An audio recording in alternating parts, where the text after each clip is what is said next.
Hello दोस्तों, welcome to exam 11। आज मैं आपको एसएससी सीजीएल एग्जाम निकालने का वो गुरु मंत्र देने वाला हूं, वो सीक्रेट ट्रिक जिसको अगर आप फॉलो करते हो तो 110% आपका ये एग्जाम निकलेगा। ये कोई ऐसा रूल नहीं है कि भाई ये तो बहुत बड़ा चीज बोल दिया सर आपने, ये तो नहीं होने वाला हमसे। बिल्कुल होगा ये चीज तुमसे। और हर वो टॉपर जो एसएससी सीजीएल एग्जाम निकालते हैं वो इस चीज को फॉलो करते हैं। तो वो क्या है वो जानने से पहले इस चैनल को पहले आप सब्सक्राइब कर लो, ताकि जितने भी आने वाले अपकमिंग वीडियोस है उसके अपडेट्स आपको मिलते रहे फटाफट से, और हमारी कम्युनिटी थोड़ी ग्रो हो सके। थोड़ा पॉजिटिविटी दिखाओ कमेंट में यार, इतना मेहनत करते हैं तुम्हारे। सुनो मेरी बात ऐसा है कि एसएससी सीजीएल एग्जाम कितने बच्चे देते हैं एक बार सोच के देखो।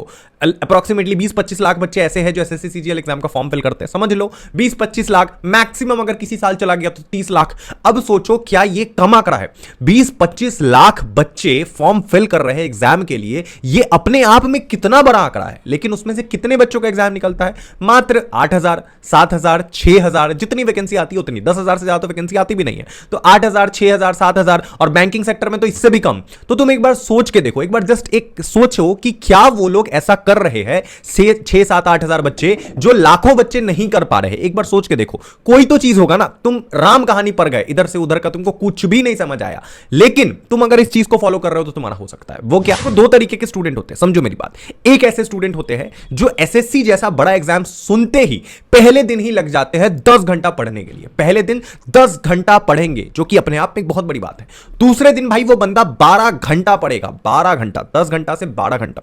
और तीसरे दिन जाकर वो 12 से हो सकता है वो 14 घंटा पढ़ ले। अब सोचो, ये आंकड़ा तो बहुत बढ़ रहा है, लेकिन इस बच्चे का एग्जाम नहीं निकल पाएगा। इस बच्चे का एग्जाम नहीं निकलेगा जो 10 घंटा, 12 घंटा, 14 घंटा पढ़ रहा है। तो भाई किसका निकलेगा? अब सुनो, पहले दिन 10 घंटा पढ़ा, दूसरे दिन 12 घंटा पढ़ा, तीसरे दिन 14 घंटा पढ़ा, पांचवें दिन जाके वो पढ़ाई ही नहीं करेगा। वो सोचेगा कि ऑलरेडी हमने इतना पढ़ लिया, क्यों पढ़ना, थोड़ा घूम लेते हैं, थोड़ा अगर पार्टी है तो उसको अटेंड कर लेते हैं, इतना तो बैकअप में पढ़ रखा है ना हमने, इतना तो रिवाइज कर रखा है ना आज से पहले। तो चौथे दिन जाकर के वो और जाकर के 5-6 घंटा पढ़ेगा कि चलो इतने दिन तो पढ़ा है, 5-6 घंटा आज पढ़ रहे हैं, बहुत बड़ी बात है। तो ऐसे जो इनकंसिस्टेंट स्टूडेंट होते हैं ना, उनका एग्जाम कभी नहीं निकलता है। लिख लो, कभी नहीं निकलेगा। और एक बच्चा जो केवल 4 से 5 घंटा पढ़ेगा या मैक्सिमम 6 घंटा, लेकिन ये वो कंसिस्टेंसी के साथ पूरे साल भर पढ़ेगा, 8 महीने तक पढ़ेगा, 10 महीने तक पढ़ेगा, उसका एग्जाम निकलेगा ही निकलेगा। चाहे वो उसमें कुछ भी पढ़ रहा हो, कोई भी पर्टिकुलर सब्जेक्ट, उससे फर्क नहीं पड़ता, वो निकलेगा। अब देखो, बहुत से ऐसे लोग होंगे ना, बहुत से ऐसे लोग जो तुमको डिमोटिवेट करने आएंगे, इस वीडियो के नीचे उल्टा सीधा कमेंट करेंगे कि सर आप तो फालतू की ज्ञान फैल रहे हो, ये कर रहे हो। भाई तुम्हारे लिए ही तो बोल रहा हूं ना। कितने सारे टॉपर्स की तुम वीडियो देख लो, मैंने कितने टॉपर्स की वीडियो देखी, सबका एक ही स्ट्रैटेजी है। सबका एक स्ट्रैटेजी है कि सब कंसिस्टेंट रहे हैं, चाहे वो 5 ही घंटा क्यों ना हो, लेकिन 8 महीने तक पूरा 5 घंटा उन्होंने पढ़ा है हर दिन। तो इतना कंसिस्टेंट आपको रहना पड़ेगा। कंसिस्टेंसी मैटर करती है। अगर आपके अंदर कंसिस्टेंसी है और अगर आप डेली पढ़ सकते हो, अगर आप हफ्ते के 5 दिन कुछ भी नया पढ़ रहे हो, और जो 5th एंड 6th डे है, सैटरडे संडे वीकेंड में आप रिवाइज कर रहे हो, कंसिस्टेंसी के साथ 5 दिन अगर आप पढ़ाई कर रहे हो, नया नया टॉपिक पढ़ रहे हो, Monday, Tuesday, Wednesday, Thursday, Friday तक, और सैटरडे संडे को आप वही चीज दोबारा रिवाइज कर रहे हो, लिख के ले लो, तुम इस एग्जाम में टॉप करने वाले हो। तुमको दूसरों से मतलब भी नहीं है, तुमको बस अपना एक सीट चाहिए, एक पोस्ट चाहिए, जो तुमको मिल जाएगा, बात खत्म। ये जान, ये करके देखो, उसके बाद औकात है किसी की जो तुम्हारे सामने बोल के दिखा दे कि भाई तुम्हारा एग्जाम नहीं निकलेगा।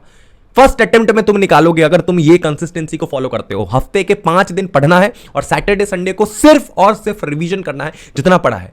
बस इतना सिंपल सा रूल तुमको फॉलो करना है, वो भी हफ्ते के 7 दिन, पूरे 8 महीने तक, same time, same duration, daily पढ़ना है, 5 ही घंटे से ही।